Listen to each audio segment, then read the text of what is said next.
Boa noite, queridos amigos, queridos irmãos do canal Madô Espírita.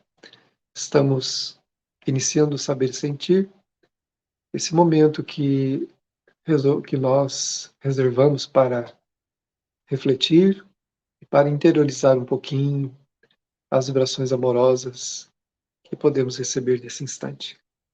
Então vamos orar para que nós possamos nos ligar a esse momento com mais tranquilidade, mais harmonia e recebermos os benefícios que ele nos reserva. Vamos buscar Jesus, o Divino Amigo, que em sua bondade, em seu amor, possa nos trazer a paz, possa nos trazer segurança para os enfrentamentos.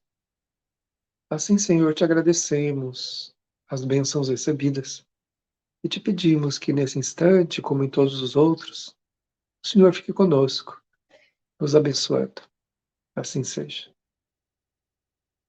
Então vamos lá, meus amigos, mais uma vez aqui pelo nosso canal Madô Espírita, nós resolvemos criar esse programa justamente para nós podermos aproveitar esse tempo para trazer um pequeno refrigério à nossa alma, desde uma reflexão até mesmo um momento de refazimento, onde fazemos uma pequena viagem para dentro, encontrando-nos com Jesus.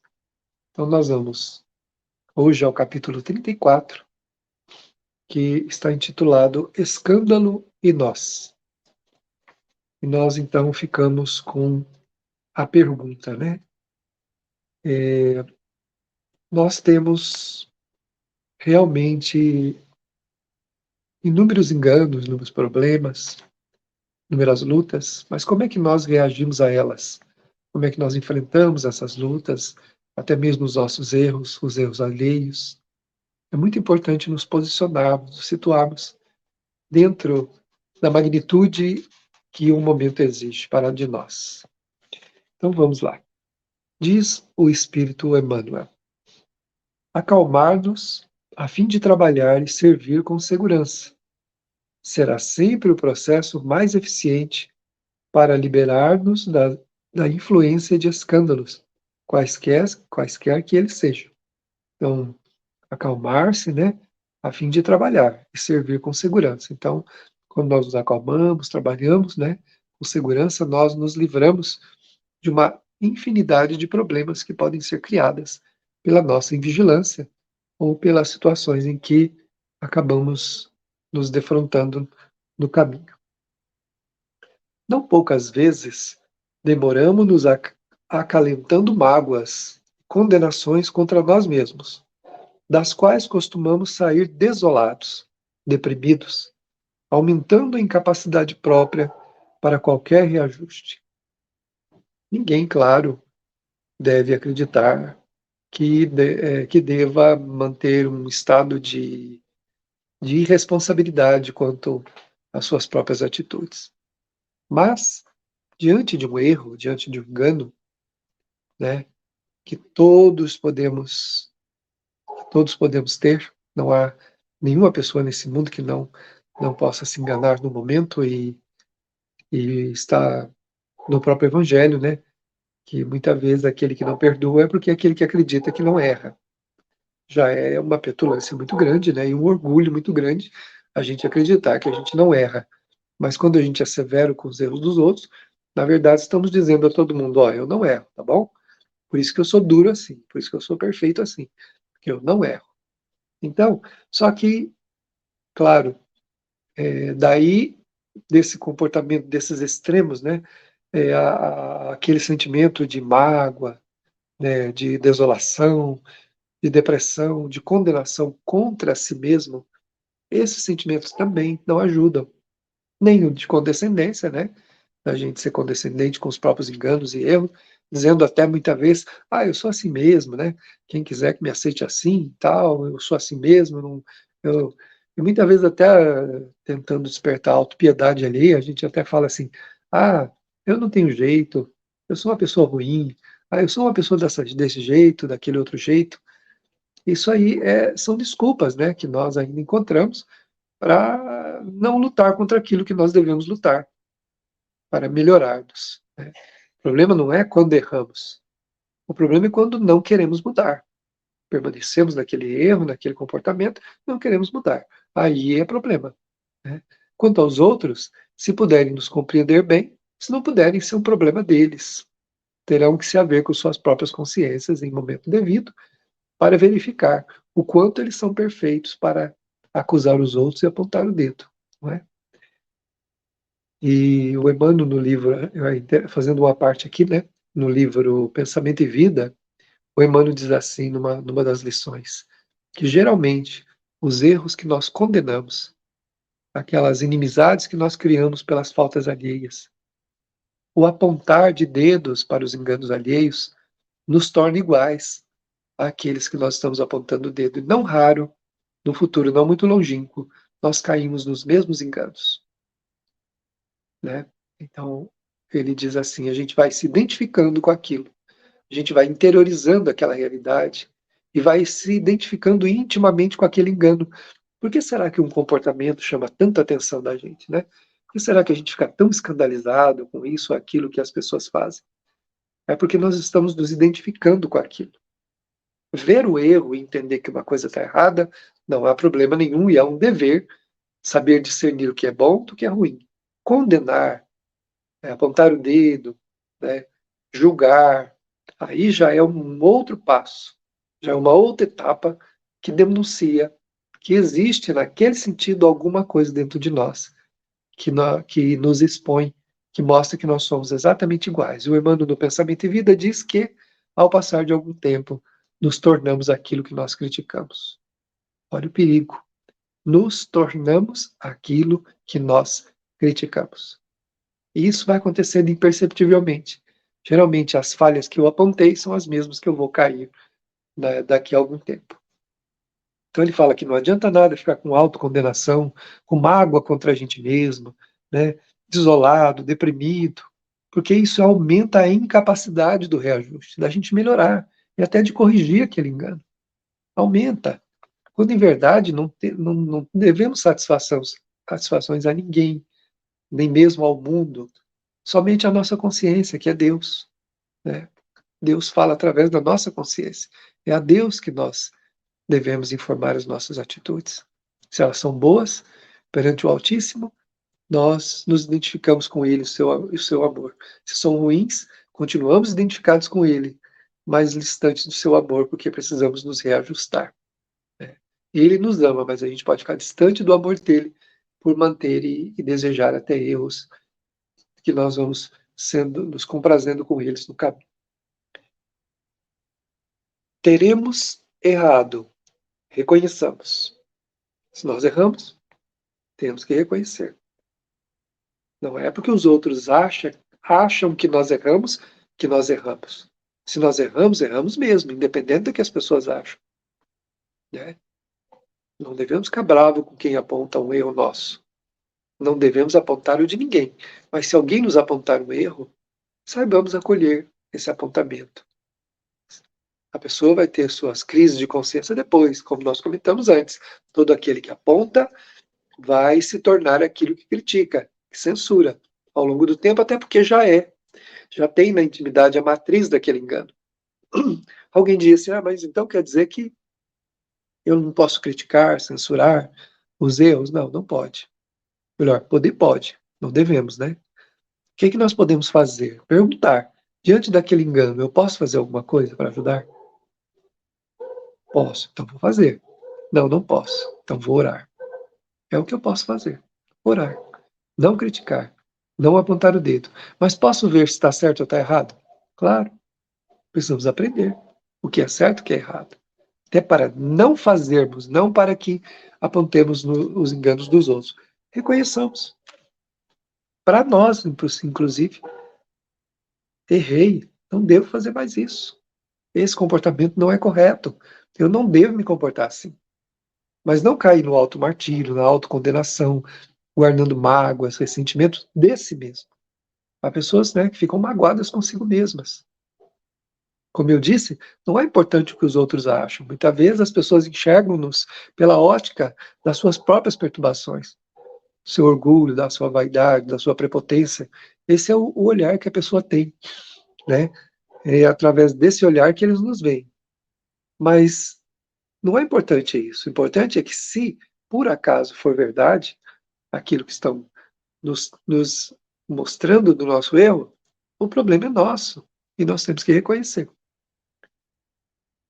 Lamentar-nos, porém, indefinidamente, seria o mesmo que segregar-nos em remorso, não só improdutivo, mas destrutivo também, porquanto comunicaríamos o fogo de nossas próprias inquietações, ausentes que mais amamos. Então, ficar se lamentando indefinidamente, lamentar o erro no momento que nós tomamos consciência, assim, puxa vida, errei, isso está errado, isso não é certo fazer. Então, vou fazer uma proposta, vou, a partir de agora, trabalhar para não errar mais nesse sentido. Vou fazer esforços, porque a gente ainda pode cair no mesmo erro, mas vou fazer esforços, porque senão o que a gente fica? A gente fica lançando fogo, né, sobre aqueles que convivem conosco, com a nossa inquietação, com a nossa perturbação. Importante aceitar nossas culpas, mas desaconselhável acomodar-nos voluntariosamente com elas, sem a mínima diligência para extinguir-lhes os desastrosos resultados. Sentir-se responsável por um engano que nós cometemos, tá certo, não há problema. Agora, guardar culpa, né? A culpa não resolve nada. Ah, eu sou culpado. Ah, eu não tenho jeito. Ah, isso, ah, aquilo. Culpa, culpa, culpa minha. Isso não vai resolver. Ao contrário, vai só transformar a gente num poço de amarguras, né? E ele fala que a gente vai se acomodar nessa posição e não vai melhorar aquela condição, que a gente fica bem acomodado na culpa, fica ali dentro. A culpa, ela é como uma água parada, que vai juntando podridão dentro de si. Nós temos que ser um rio de água corrente, que vai encontrando com o ar, com a margem, com as plantas, com o fundo do rio, né, e vai se oxigenando ali naquele movimento que a água vai fazendo. Queixar-se alguém de si próprio por uma, duas, três vezes, quanto às dívidas e os defeitos de que se lhe onere o caminho, será claramente compreensível. Mas lastimar-se todos os dias, acusar-se em todas as circunstâncias, sem qualquer esforço para melhorar a situação, pode transformar-se em atitude compulsiva, gerando enfermidade e perturbação. Comentar o nosso erro, né? Alguém fazer um comentário, até para ouvir um conselho, né? Expor a nossa dificuldade, sem dúvida que é saudável até. Fazer uma terapia pode ajudar bastante a gente a enxergar melhor aquele engano. Agora, ficar se acusando todos os dias, todas as circunstâncias, qualquer coisinha que aconteça, a gente se remete lá naquela autopiedade. Tá vendo, ó? Não faço nada direito. Não, eu não fiz agora isso. Não quer dizer que eu seja ruim porque não fiz uma coisa direito. Então, né, isso vai gerando enfermidade, perturbação, né? Vai gerando depressão, vai gerando angústia, né? Então, reclamar uma, duas, três vezes, né, quanto às dívidas, os defeitos, né, será claramente compreensível. Mas lastimar-se todos os dias não é saudável, né? Não é saudável, sem qualquer esforço para melhorar. Então, a gente precisa fazer uma proposta de melhoria, né? Eu quero melhorar, eu vou melhorar. Me enganei, isso aqui não está certo, mas eu vou melhorar. Eu vou conseguir passar por essa etapa e vou melhorar. Esterilidade em qualquer setor será invariavelmente esterilidade. Quem só reclama é estéril, não faz nada. Então, se eu só reclamo, não faço nada. Então, se eu quero realmente me reabilitar perante a própria consciência, perante o mundo que eu vivo, é necessário que eu trabalhe, que eu me esforce, que eu lute, que eu vá para a experiência, que procure superar aquela dificuldade em cada dia, até que ela fique para trás. Recordemos a lição viva e constante do livre-arbítrio a conclamar-nos ao próprio burilamento e utilizemos o empréstimo das horas que nos é concedido nos recursos em mão, comandando as oportunidades que o tempo nos faculte, para empreender as renovações de que sejam carecedoras. Então, nós temos que recordar, né, a lição viva do livre-arbítrio, que nos chama ao burilamento. Então, temos todos os dias, né, muitas horas, muitos momentos, onde a gente é chamado a empregar o nosso esforço para quê?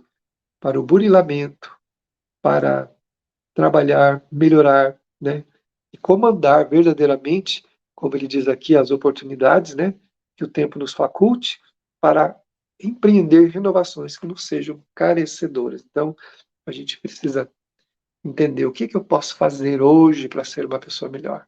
Qual é a atividade, qual é a atitude que eu posso tomar que vai me ajudar a me tornar uma pessoa melhor, né?